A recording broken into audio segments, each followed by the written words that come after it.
Yan. Yan, tag-isa kayo ng sapatos. Yan. Thank you po. Oh, sige, welcome. Mga kapatid niya kayo? Auntie. Asawa yung kapatid ko. Oh, yan. Yung mga ibang gamit nyo, nandan yan sa loob sa bag. Yan. Ano pa? Yan.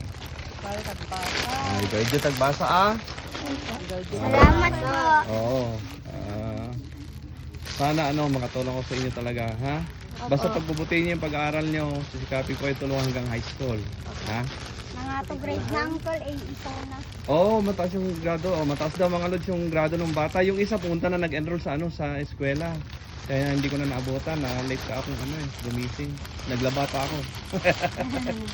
Yan, ito yung bahay nila. Oh, mga lods, yan.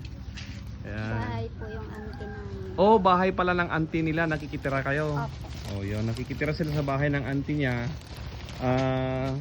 Wala yung ano si Lola at si tatay, no?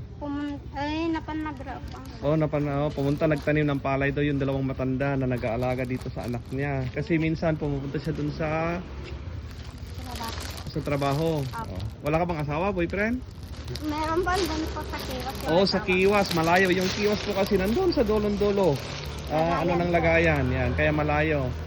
O, wag mong pabayin yung mga anak mo, ha? Tignan mo rin, ha? Apo. O, yan mga lods, kausapin ko mabuti sila. Okay, bye. Thank you for watching. Bye-bye.